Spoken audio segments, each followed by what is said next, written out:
Thank you very much. Thank you very much, Mr. Deputy.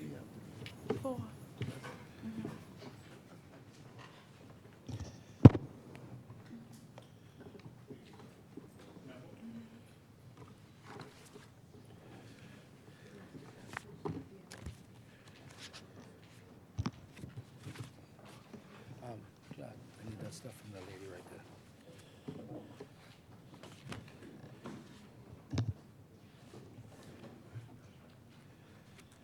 Thank you very much, Mr. Deputy. Mr. Deputy, I rise grateful to the people of St. Barnabas for their consistent trust and confidence, Mr. Deputy. And I'm honored that they continue to show me their love and that of my family, and we continue to reciprocate that, Mr. Deputy. It continues to be an honor to serve them, and it continues to be an honor to represent the people in those great communities of the Grove, Coconut Grove, Big Pond, Black Village, Rock Crusher, and the Oaksfield community. Mr. Deputy, before I get into the merits and demerits of this midterm budget debate, just wish to highlight a few things, Mr. Deputy. Mr. Deputy, in Coconut Grove, I've spoken to the Minister of Works relative to the paving on Ponciana Avenue in between Market Street and Blue Hill Road. And so the residents of Coconut Grove are looking forward to that road being paved. And as I indicated, I've spoken to the Minister of Works, who's committed that that would be addressed. So letting my constituents know that that is on the agenda of the Ministry of Works, and I will continue to follow up on it. I wish too, Mr. Deputy, to congratulate Devin Charlton, who continues to break records and who continues to make the Commonwealth of the Bahamas and the Bahamian people proud. We often say that this is how small the country is, and in the case of Devin Charlton, I know both of her parents, David Charlton and Laura Pratt Charlton, personally, and worked with them during my early days, I would say, in the labor market, so to speak. So I am happy for them, for their commitment that they constantly show, not only to the development of their own children in track and field, but obviously to track and field in the Commonwealth of the Bahamas. Also wish to remind constituents, Mr. Deputy, that we have two very important programs going on: the after-school tutoring program, as well as the continuing education program, Intro to Computers, and you're able to sign up at the community at the community center, Mr. Deputy. Mr. Deputy, also wish to highlight as well that we will be starting our school breakfast program within a matter of days, and I wish to let my constituents know that they will be adequately informed of the various locations that will be providing school breakfast in the mornings in the various communities. Mr. Deputy, one of the things that obviously the Bahamian people watch play out in here is the bantering and the debates and the candid conversation about policy and decisions made by the government, decisions made by past governments and so forth.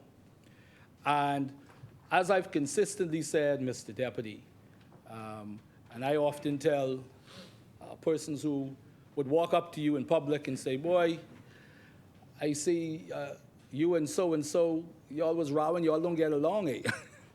And I would always emphasize, no, this is a small country. We have relationships on both sides, but we have a difference of opinion as it relates to policy, and the good thing is that the Bahamian people get to decide every 5 years, or even in a moment, but particularly every 5 years, who is right in their mind and who is wrong, or who is appropriate for that time. So, Mr. Deputy, for me, it's about the policies, programs, and decisions that a government make. And I've said before, I don't attack people, I attack policies and decisions. I have a lot of friends on the other side, Mr. Deputy, a lot of friends on the other side. I just believe that they've signed up on the wrong policies and the bad ideas to govern the Commonwealth of the Bahamas. Mr. Deputy, there's been a lot of conversation in this debate over the past 5 days, but 3 days officially. A lot of conversations, a lot of things that have been said. And one of the things that's been a consistent thread by the members opposite, not only in this debate, but throughout the debate, is that that the Progressive Liberal Party has been and continues to be everything to everyone, and that progress in the Commonwealth of the Bahamas in a major way and in an innovative way, they would suggest only comes from the Progressive Liberal Party. Mr. Deputy, they are dead wrong. Mr. Deputy, you take for instance, Mr. Deputy, all of the talk about minimum wage, For 25 years, Mr. Deputy, where was the Progressive Liberal Party when minimum wage wasn't around? Where was the Progressive Liberal Party? They stood around and did nothing. It was the Free National Movement that established minimum wage. It was the Free National Movement that cared about the workers of this country when the Progressive Liberal Party did nothing for 25 years, Mr. Deputy.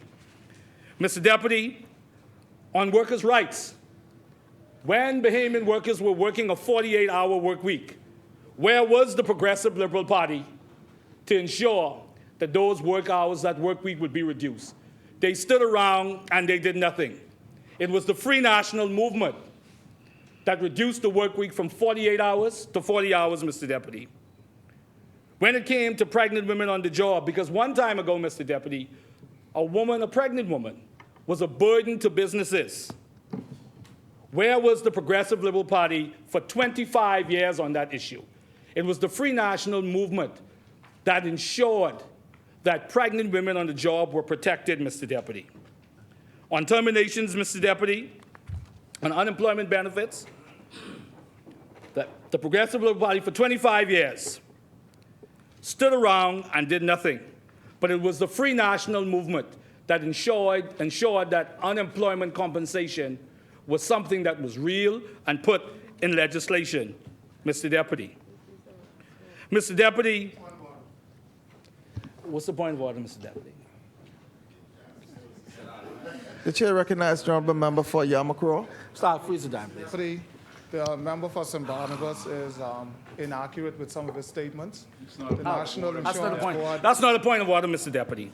Inaccuracy is a point of order. Have a seat, sir. Mr. Deputy. Mr. Deputy. Mr. Deputy. Listen. Okay, listen. St. Barnabas, honourable member. Yeah, the chair recognizes the honourable member for Yamakro. Continue. Thank you, Mr. Deputy. The member, again, is inherently wrong, and I can also identify a few other items that he would have addressed in his earlier statements. The National Insurance Board was created by this Progressive Liberal Party, and all of the benefits attached to it existed. So the member is inherently wrong, and he should either withdraw his statements, retract, and correct his statement here in the House, or present evidence to support what he's saying, because it is absolutely wrong.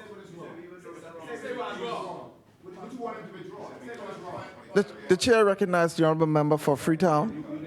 To be quite clear, Mr. Deputy Speaker, the member for St. Barnabas says that his party introduced statutory compensation for unemployment when he knows full well that they define basic wage as excluding tips.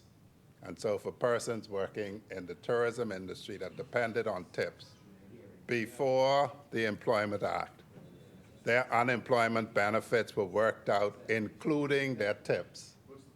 After the inaccuracy of saying that you all care about workers.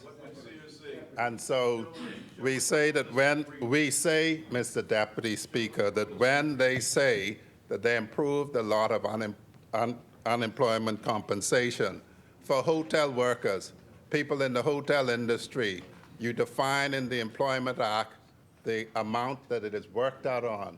You have a basic wage that you get a certain amount of weeks for. Before the Employment Act, it included tips. After the Employment Act, they took out tips, so persons who made most of their money on tips had their unemployment benefit worked out on the meager, small salary instead of what they were truly making. That is what they did for workers' compensation for everyone in the Bahamas who earned tips. Thank you, Mr. Deputy. Mr. Deputy, I stand by what I said, that for 25 years, the Progressive Liberal Party wasn't wrong on those issues, and it took the Free National Movement to ensure that persons in those categories were protected, and the record will show that, Mr. Deputy. Mr. Deputy, on the economy, the Bahamian economy, this government is a one-trick pony. In basketball, Mr. Deputy, we say that they got one move: tax the people, and tax the people high. Mr. Deputy, a visionary, dynamic, diverse, and balanced economic plan holds in its grasp the dreams and aspirations of the Bahamian people and future generations. Mr. Deputy, this government has tried to convince the Bahamian people from day one that they inherited the worst economy ever. In fact, they said that they inherited a recession and that they opened the economy, Mr. Deputy. They did not. The Free National Movement opened the economy and it grew by 14%. So they actually inherited an economy from the FNM with 14% growth, Mr. Deputy. But, Mr. Deputy, they wanted to establish themselves as the saviors of the Bahamian people from an imperfect government challenged by a global pandemic and tough decisions. The irony is, Mr. Deputy, is that they have squandered what was given to them. They wanted to create a narrative, a story, that the economy was so bad that the Bahamian people would give them plenty leeway and accept plenty excuses when they could not live up to their promises. And they have given them plenty excuses. It was good for a while, Mr. Speaker, Mr. Deputy, but eventually they had to govern. And the Bahamian people have seen them for who they are. And overtaxing, overspending, indisciplined government with more bad policies than good ones. It has been almost 2.5 years, Mr. Deputy, that this government has been in power. After the rallies, campaigning, the propaganda, after the promises, the broken promises, policies, failed decisions, after the cabinet shuffles, after the announcements, after the blame casting and the finger pointing, after all the spinning and the flip-flops and the banging on the table, Mr. Deputy, what is left? What is left, Mr. Deputy, is how the Bahamian people are feeling and how living under this government's policies are affecting them. You say that we are promoting doom and gloom. Mr. Deputy, it is this government that have Bahamians and Bahamian businesses in a tax chokehold. Let them go. It is this government that is sucking the Bahamian people's pockets dry because they have no viable economic plan, and the numbers show it, Mr. Deputy. Mr. Deputy, things are harder under this government. But, Mr. Deputy, things are not just harder under this government for PLP, for F&Ms, it's also harder for the PLPs. They too are suffering under this government. The government is in trouble with Bahamians, period, irrespective of which party they support. It's a reality of bad policies. It affects everybody. Mr. Deputy, there are F&Ms who live off breadbasket items, and there are PLPs who live off breadbasket items. There are business owners that support the F&M, and there are business owners that support the PLP, but they both agree that this government has implemented business-killing policies. Light bills, Mr. Deputy, are light bills. It has no respect of which party you're affiliated with. There are PLPs and F&Ms having to deal with 163% increase on their light bills. Mr. Deputy, bad policies hurt everyone. Mr. Deputy, there's been a lot of scripture quoted in this entire debate, Mr. Deputy. A lot of scripture. There's a scripture, Mr. Deputy, that says, for everything there is a season and a time for every matter. It is now time for the government to face truth and real talk about what the Bahamian people are saying and how the government continues to fail them. It is time for them, Mr. Deputy, to own up to the burden they've put on the Bahamian people. And they've convinced themselves of their version of what the Bahamas is dealing with, Mr. Deputy. But the Bahamian people are dealing with their bad policies and bad decisions. Mr. Deputy, the deficit, they failed the Bahamian people on the deficit. And not only that, Mr. Deputy, there's a credibility deficit with this government, Mr. Deputy, and it is a wide gap, an execution gap, a gap that is wide from Nassau to Inagua. That's how big the gap is, Mr. Deputy. Mr. Deputy, they just don't believe this government anymore, Mr. Deputy. Mr. Deputy, they have the blueprint for pain. The blueprint for pain, Mr. Deputy. The blueprint for pain. Some people call it how you swing the Bahamian people. They tried to label us, Mr. Deputy, and call us everything but a child of God. But there are some labels that the Bahamian people have for this government. One, out of touch. Yes. They say that this government is out of touch. And look no further than the reallocation of funds from the disabled in our country, from the blind, from the deaf, from the immobilized in this country, Mr. Deputy. Could they have not reallocated funds from the $150 million worth of monies that they've spent on consultants? Couldn't they have reallocated funds from the travel budget? Of all the places, that would be the last place to reallocate from. Now, don't get me wrong, Mr. Deputy. Let me say this, Mr. Deputy. Mr. Deputy, the Honorable Obie Wilshcombe deserved to be acknowledged and recognized and memorialized. There's no doubt. So we put that aside.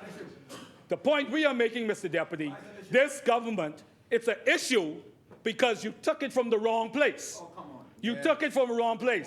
I challenge any member here to stand up and say that you are okay that monies were taken from the blind and the deaf in this country and the handicapped in this country. Stand up and say it. Out of touch, Mr. Deputy. Mr. Deputy. Stand up and say it. Mr. Deputy, hundreds of cars are on our roads. Hundreds of cars are on our road without license plates. Bahamians are out there without their driver's license.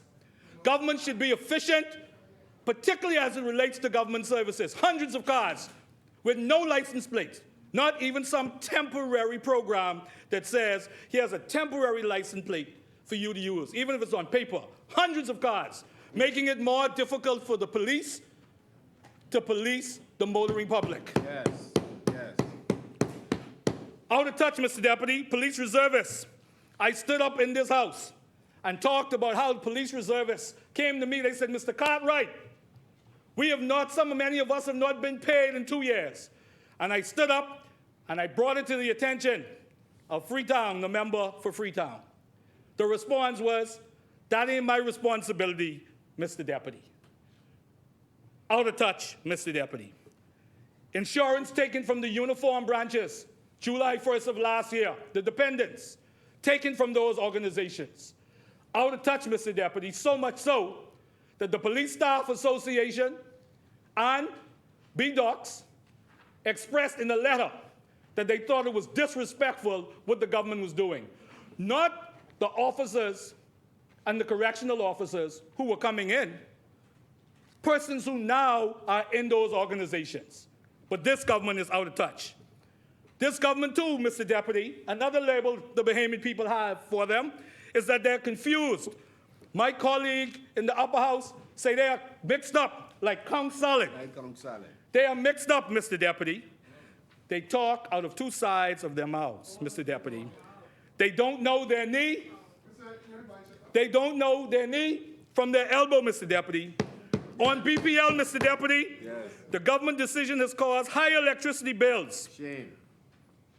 And Bahamians are saying it's because of decisions they have made. Shame. Mr. Deputy, the Bahamians now are saying this. In almost 2.5 years, they've seen their light bills go up by 163%. But the government wants you to believe that light bills are going to go all the way down in 2.5 months and says they need $1 billion. Confused, yeah. We are waiting to see. So 2.5 years caused the people light to go up, but it only can take you 2.5 months to send it all the way down. Because of the secret deals, yeah. Mr. Deputy, on NIB increase. The NIB increase last year, the government laid out a very elaborate and thought out statement and position on the need to increase NIB contributions. Gave all of the actuarial evidence, and it was conveyed to the Bahamian people. And then the next day, Mr. Deputy, the government came out and said, oh no, it ain't coming no more. That same thing with ain't coming no more, They tried to throw it's you gonna under be the here in July. bus. We know you was gonna come here unless you got cabinet. Mr. Deputy, Stand up for him. the honorable member for Fort Charlotte, Threw him under the bus. who I have the highest respect for, and he knows that, said that in July there will be a 1.5% increment, and every 2 years until 2044. Meaning, Mr. Deputy, that NIB contributions would increase by 250% over 20 years. For 20 years. And before Fort Charlotte could clear his throat, the office of the Prime Minister said, no, we ain't sure about that. Confused, Mr. Deputy. Threw him under the bus. And now, Mr. Deputy, come July, if you are making minimum wage, it'll cost you roughly about $2 that'll come out of your salary in terms of contribution. Why they do Fort Charlotte like that? That point, Mr. Deputy, is very important. Did they hear right? We have said, and we all agree, Did they hear right? something needs to be done with NIB. But when you don't have a balanced approach, this is what happens. The things where you need to come to the people and ask for their patience and their sacrifice. You don't make that a priority. What you do make a priority is other things. So what you have is an imbalance, and that's why the Bahamian people are overtaxed, Mr. Deputy.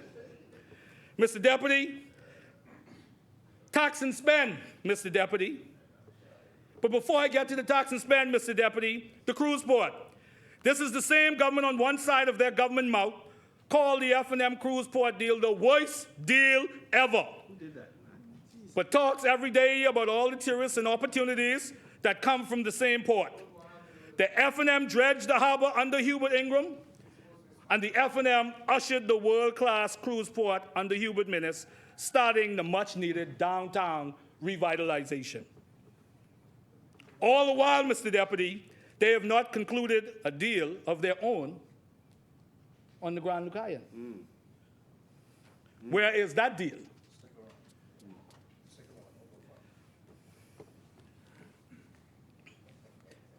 Mr. Deputy, the Bahamian people have said that this is a tax and spend government, Mr. Deputy. A tax and spend government. They wanted to call us, they said, I heard one of the members opposite say that we are the no good news crew. But this is a tax and spend crew. Their economic plan is tax, tax, tax. Mr. Deputy, the irony of it is they said that they opened the economy to bring relief. But the Bahamian people realize now that they opened the economy so they could tax it, so they could tax the Bahamian people. It wasn't about relief. And what they also did, the Bahamian people are saying, you know what, we should have read the fine print. We should have read the fine print. They say they would lower VAT to 10%, but what they didn't say is that they were going to increase taxes everywhere else. And as a matter of fact, though they may not state it in this way, there are Bahamians who now are asking themselves, would I have rather 12% and the F&M, as they did, took VAT off of breadbasket items, went down on customs duty on a number of things. They're saying, would I prefer a better balance? Because now you said that VAT is down to 10%, but you taxing me up the you know what on every single thing. How do people live in this country? PLPs and F&Ms. Mr. Deputy, the Bahamian people feel they're going to tax us when we wake up and tax us when we go to sleep. Mr. Deputy, every budget that they brought has included increase in taxes and no relief. Mr. Deputy, the government can't shake their taxing ways. You said you would not increase taxes. You said it. Yes. But what did you do? You put the taxes on the Bahamian people. And whether it's a levy, a fee, or an increase, you did it. You said if you elect the F&M, your taxes will go up. Yes. Not only have you increased taxes, Mr. Deputy, but they created new ones. So they said there would be no taxes. They increased taxes, and they created new ones. That's the innovation. You now charge an extra $2 for every Bahamian to leave the country, even the babies. And since you came to office, you taxed the babies' pampers and their milk. My Lord. You raised taxes on the wealthy, but raised it on the poor. Reduced taxes on the wealthy, but raised it on the poor. We've been telling them to take the taxes off the high purchase real estate. They have not. Mr. Deputy, this government's economic policy instinct is to tax so much that they find themselves walking back once a blue moon, like the boat registration fees, that they increased by 3,500%. And then they said, oh, my bad. But Mr. Deputy, even when their conscience hit them and they think about how the taxes will impact the people, it's not the Bahamian people, it's the foreign interests. You remember the taxes for the cruise ship? And the cruise ship hollered. The cruise ship people hollered. And what did they do? Moonwalk. They delayed it. They moonwalked. 6 months. Moonwalk for 6 months. But the Bahamian people have been hollering. But they pay no attention to that, Mr. Deputy. Anemic growth, Mr. Deputy. The economy is not growing. This government reforecasted their number down to 1.1%. You have acknowledged your failure on the economy. Acknowledge your failure on the economy. In the region, the average growth percentage is 4%. Mr. Deputy, this government, Mr. Deputy, don't have a good history of deficits. You remember last year when out of one side of their government mouth, they said the deficit increased, and by the next morning it was something else? Now, simply, that they have busted that deficit wide open, Mr. Deputy.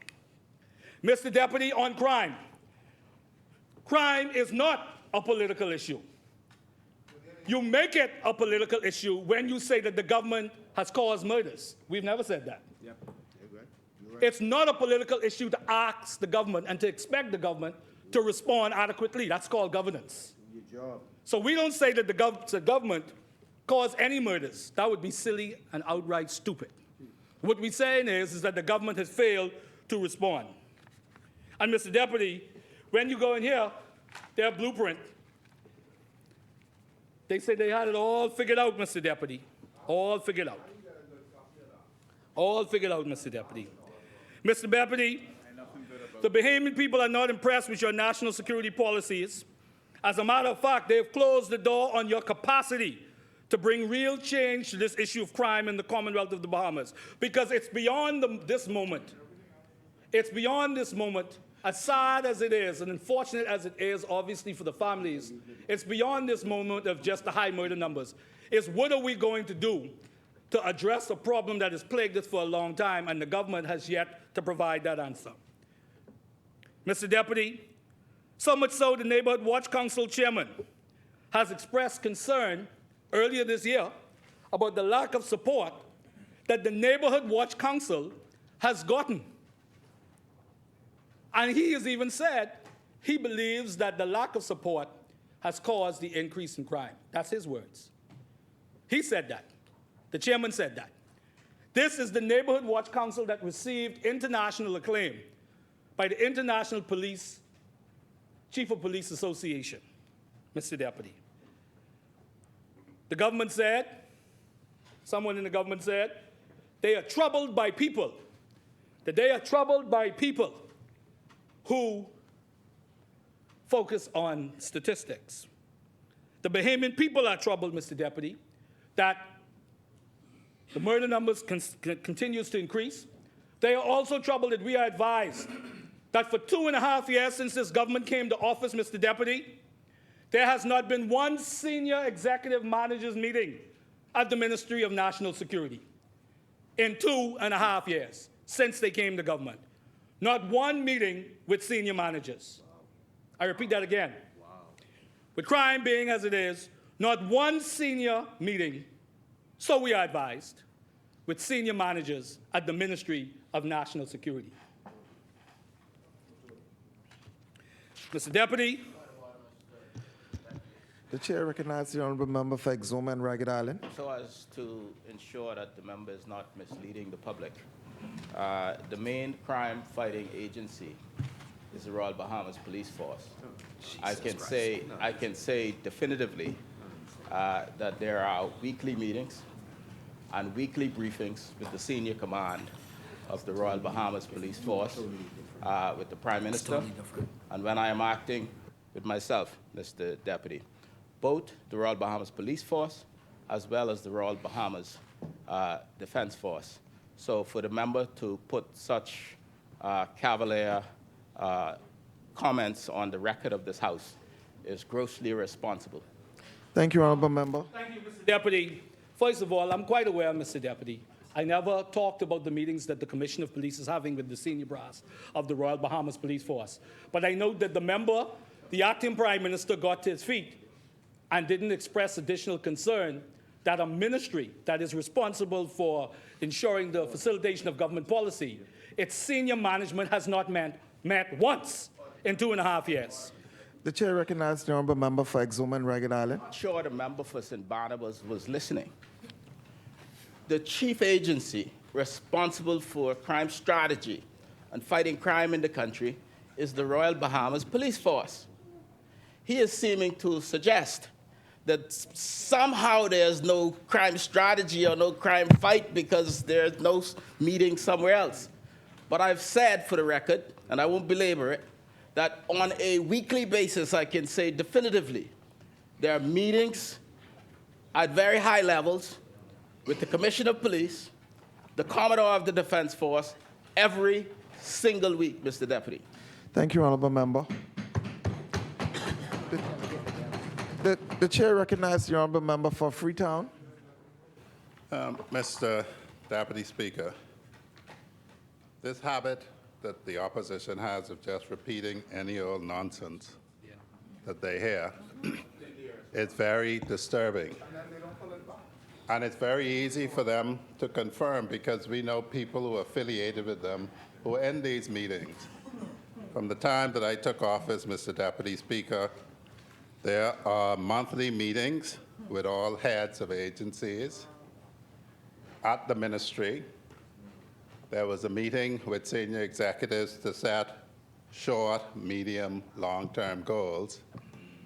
In fact, we have recommenced meetings of a group called HONLIA, which is the head of all national law enforcement agencies at the ministry that again seeks to meet monthly.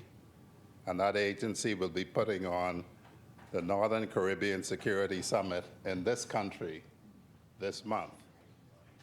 HONLIA consists of the leader of the Royal Bahamas Police Force, the Royal Bahamas Defense Force, the Director of Immigration, the Comptroller of Customs, the Commissioner of Corrections, the Director of the National crime intelligence agency.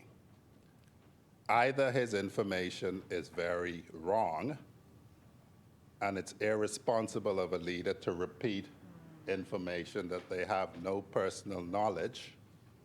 If he wishes to be the shadow minister, I continue to tell him, if he wants my resignation, he should ask for it in my face and tell me why.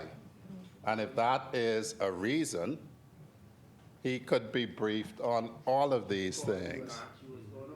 So to just simply repeat what he hears in the street is really, really irresponsible. People tend to tell you what you want to hear. There are some people, if they think I want to hear that I'm sexy, they'll tell me that too. So before you start listening to everything people tell you, I repeat for the public, for the Bahamian public, something that was demonstrated. If you want a briefing from the Commissioner of Police, you can get it. If you want to know what is happening at the Ministry of National Security, because you're supposed to be Her Majesty's loyal opposition, not just a parrot repeating everything you hear. If you ask for it, you will get it. You will get a full briefing of anything you want to know. And the direct answer is, unless all of those agencies who have met with me for the last 2.5 years, we have resurrected Honlia that meets monthly. Unless he's talking about some other law enforcement agency, the answer is he has conveyed misinformation to the House. If there's another law enforcement agency he thinks I should be meeting with, I invite him to let me know, because even the National Neighborhood Watch Council utilizes the ministry. I concluded their articles and memo that set them up on a legal basis, and we have replaced the coordinator when the contract expired. So if there is any other law enforcement agency he thinks we should be meeting with, I invite him to let me know now in the public's face. Thank you, Honorable Member. Thank you, Mr. Deputy. Mr. Deputy, as I said, as I was on my feet, and I said that we had been advised that the meetings were not happening. As he said, We were advised that the meetings were not happening, Mr. Deputy, and deal with the concern, Mr. Deputy. Mr. Deputy, Mr. Deputy, The chair recognizes the Honorable Member for Exuma and Ragged Island. The members put erroneous information on the record of this House to suggest that the Minister for National Security is not performing his duties in terms of consultation with senior command. He has been corrected by me. He's been corrected significantly by the minister. I ask that he do the honorable thing, withdraw those remarks, and if he refuses to do the honorable thing, Mr. Deputy, I ask that you expunge them. Thank you, Honorable Member. thank you, Mr. Deputy. Honorable Mr. Deputy, Honorable Mr. Member, Deputy, are you let me going to just say- withdraw?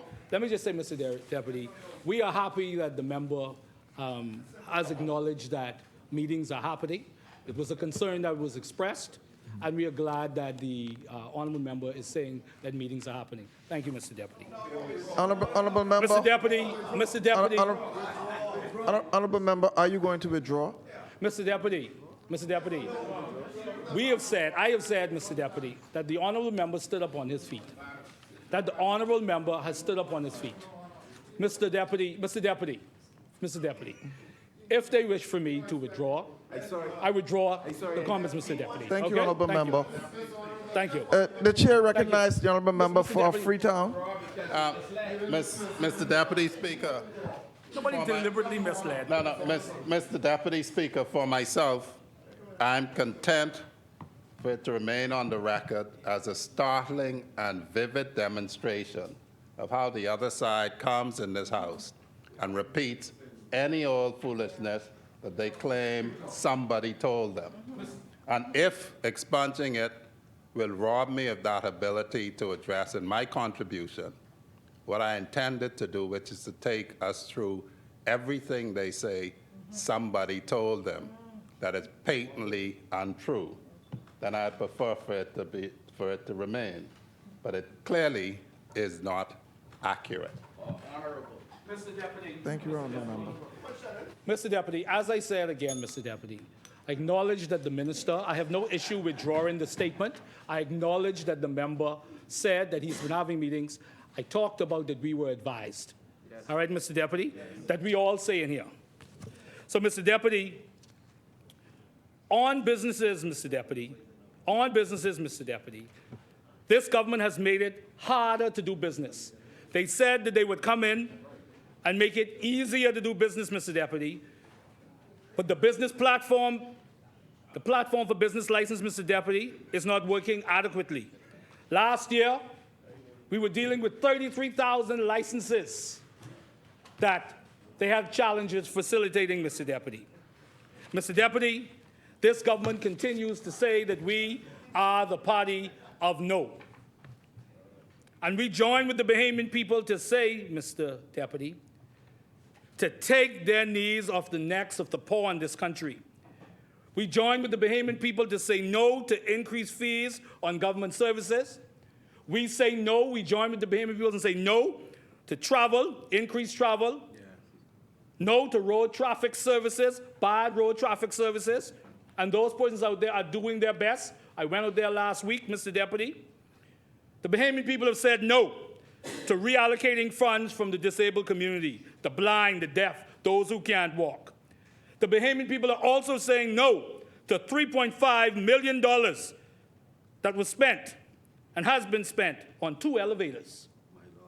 $3.5 million spent on 2 elevators. They want to know where that elevator going. Yeah. 2 elevators at $3.5 million, Mr. Deputy, in the last 2 years. They said no to $150 million on consultants, Mr. Deputy. $150 million on consultants. Mr. Deputy, I'm wrapping up right now, Mr. Deputy. Yes, sir. Thank you very much. Thank you, sir. Mr. Deputy, they've said no to the government busting this deficit wide open. Probably will run into, how much this year? 400 plus. 400 plus, Mr. Deputy. Mr. Deputy, Bahamians are not impressed with this government. And so, Mr. Deputy, if there's anything that this government should take away, and as I wrap up, Mr. Deputy, you know, it's amazing that when the government has a version of what they believe Bahamians are experiencing, it's what they are telling themselves. And the truth is, what the election cycles have shown, the opposition, whoever it has been, is truly channeling the frustrations of the Bahamian people. And the same mistake is happening with this government. So the Bahamian people have said, stop taxing them. Stop taxing them, left, right, and center. Yes. Get the electricity bills down. Yes. The people in the Lutheran are still complaining about what's going on with water, what's going on with electricity. Yes. Fix that. Don't make excuses, Mr. Deputy. In the chair. The people deserve better, Mr. Deputy, and they have seen this government for who they are, an overtaxing, overspending government. Yes. All they do to the Bahamian people is tax, tax, tax. Thank you, Mr. Deputy. Thank you, Honorable Member. As many, the chair recognizes the Honorable Member for Yam.